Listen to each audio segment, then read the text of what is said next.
Hi, I am in the gym.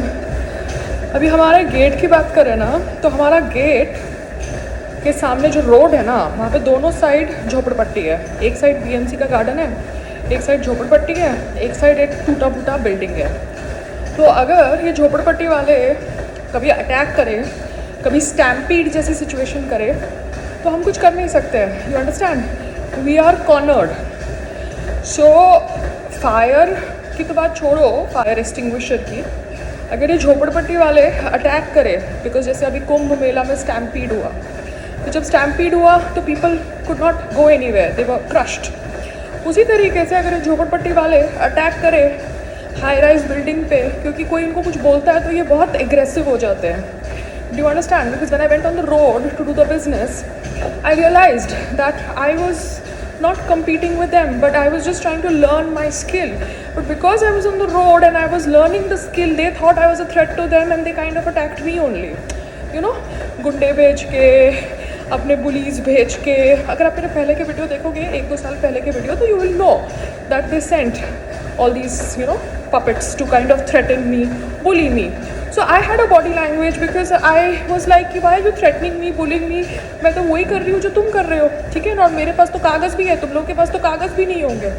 Still I am not getting into your zone. I am just trying to make my zone so that I can learn something. But they are very aggressive. So when they are aggressive, you have to understand, अगर BMC आके इनको निकालती भी है या इनके साथ बातचीत भी करती है निकालने के लिए, they can attack, no? क्योंकि पर्ल हाइट का जो एंट्रेंस है वो कितना छोटा एंट्रेंस है।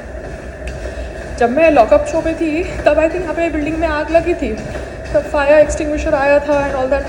But it is a serious matter, no, that the entrance to the building is so narrow and you have jhopadpatti on the sides, you have a Versova village, you have a Khoji गली and you have something else, you have such narrow lanes। और वो narrow lanes में इतनी population है, अगर वो सब road पे निकल आई और पर्ल हाइट पे एंटर करेगी तो फिर आप क्या करोगे? कुछ नहीं कर सकते। सो फायर एनओसी के बहाने एटलीस्ट मुझे पता चला ना कि रोड की रिक्वायरमेंट क्या है। और वो अंकल जो थे नीचे, जो हमारी कंपाउंड में रहते हैं, उन्होंने तो बोला था ना कि रोड की रिक्वायरमेंट इतनी होती है। So I am just confused, why is the society not kind of figuring out removal of this jhopadpatti from the entrance of the society? why are they not working towards getting the OC of the 18th floor? क्योंकि आपने fire NOC तो पूरी building के लिए है, क्योंकि अगर 18th floor पे भी फायर लगेगी, आपकी वाटर टैंकी भी तो उड़ेगी, 17 माला भी उड़ेगा, वाटर टैंकी भी उड़ेगी। तो फायर की एनओसी जब आप पूरी बिल्डिंग की लेते हो, तो आपने OC 18th फ्लोर की क्यों नहीं ली? आपने OC 18th फ्लोर की जानबूझ के नहीं ली, तो so that you can control us. It is basic common sense and everybody is involve. ये एक जने का काम नहीं होता। Because at that time I was like कि चलो मैं घर ले रही हूँ, which is got a terrace, संग्राम है। आई थॉट कि 1 साल में आ जाएगा, 2 साल में आ जाएगा। तो 14 साल आप बैठे हुए हो, आपकी प्रॉपर्टी ब्लॉक करी हुई है। अभी आपको बोलेंगे कि आप उसको छोड़ के चले जाओ, आपके ऊपर पर्सनल अटैक करेंगे, आपके बिजनेस के ऊपर अटैक करेंगे, आपके कैरेक्टर के ऊपर अटैक करेंगे, क्योंकि आप ये एरिया छोड़ के चले जाओ और आप गिव अवे प्राइस में फ्लैट बेचो। बिल्कुल भी नहीं, ये फ्लैट तो कभी मैं बेचने वाली भी नहीं हूँ। I am just trying to explain you, because this is the modus operandi, to trouble the person so much that the person leaves the locality. So tomorrow Sangram gets a big house also, I will keep this place. अभी तो FSSI का modification मैंने normal दिया है, ठीक है ना?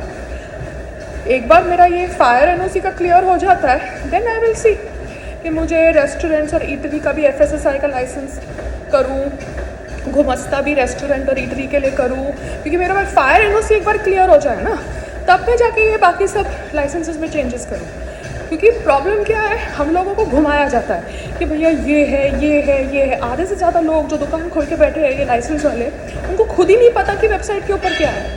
सो everybody is working in syndicate to actually sell fake licences, misinform the layman who comes to them, gives them money for their businesses. So it's a process, it's a cycle. तो अच्छा है digital India हो रहा है, at least आप लोग website पे जाके देख सकते हो ना कि क्या क्या लाइसेंस है, क्या क्या उसके सब सेक्शंस हैं। क्योंकि फिर कल को कोई आपकी कंपनी के ऊपर छापा मारेगा तो ये मत बोलना कि BMC छापा मारने आई क्योंकि BMC पैसे खाती है, ये मत बोलना ED छापा मारने आई क्योंकि ED पैसे खाती है। आप लोग जब कंपनीज फॉर्म करते हो तब आप लोगों को अपने कागज़ों के बारे में पता नहीं होता कि कौन से कागज़ है, कौन फाइल कर रहा है।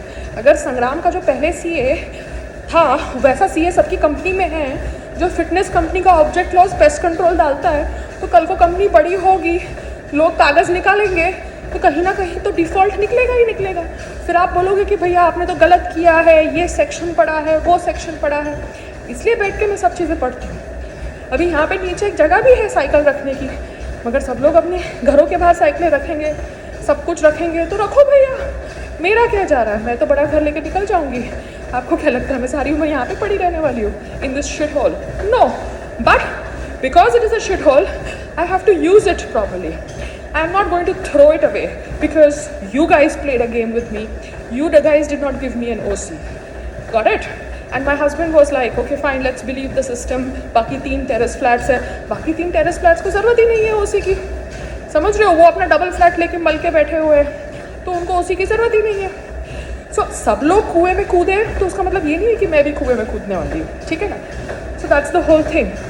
So figure out your entrance, हाँ? Just trying to tell the society people.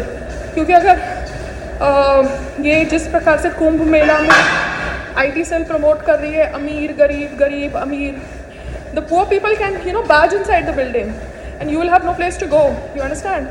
Because now the Amir Garib politics is starting, and if the Amir Garib politics starts, and if the Garib, which is in immense population in Yari Road, from Khoja Gali to Versova village to I think Koliwada also, if the Garib starts attacking the Amir, it's going to be very, very difficult because you guys are in limited number. They are in all corners, multiplying. You understand? Okay. I had to share this thought. क्योंकि वो adoption वाला भी जो centre है ना, वो email पे कह रहा है कि मुझे डॉक फॉर्मेट भेजना है उनको. Why should I send them a doc format? I should send them a PDF format. उनको जो भी चेंजेस करने हैं मैं चेंजेस करूँ और फिर से PDF फॉर्मेट उनको भेजूँ. डॉक फॉर्मेट भेजती हूँ तो डॉक फॉर्मेट में वो लोग चेंजेस करते हैं जो मुझे शायद पता भी ना हो, क्योंकि मेरे और मेरे हस्बैंड का साइन लास्ट पेज पे है और हर एक पेज का नोटरी नहीं किया गया है. So it is a submission from my and. फिर 6,000 रुपये लेके वो लोग बोल सकते हैं कि this is wrong, this is wrong, this is wrong. So ऐसे नहीं होता ना. क्लैरिटी होनी चाहिए. बात पैसे की नहीं है, बात क्लैरिटी की है, क्योंकि मेरे पास टाइम नहीं है ये सब वेस्ट करने के लिए. इसलिए मैंने इमीडिएटली पेपर भी भर दिया, सॉफ्ट कॉपी का ईमेल भी कर दिया. बट वो लोग को सॉफ्ट कॉपी PDF में नहीं चाहिए, डॉक में चाहिए. मैं कैसे डॉक में दे सकती हूँ? Doc means editable file. वो लोग कुछ भी एडिट कर सकते हैं. मेरे और मेरे हस्बैंड का साइन लास्ट पेज पे. So that does not work. No, I have sent them a PDF. They need to tell me the changes. I will make the changes as per my sensibility. Send them again a PDF, and then if they approve, transfer the money and go to their center. Because this is how it works, no? चाहे मेरे पैसे हो या किसी और के पैसे के हो, there's a process for everything. Charity is different. Adoption fee, adoption process is different. Okay, I think enough ज्ञान for today. Bye. So stampede जैसी सिचुएशन कहीं भी हो सकती है, कुंभ मेला में भी हो सकती है, हाई राइज में भी हो सकती है. So be careful of your surroundings.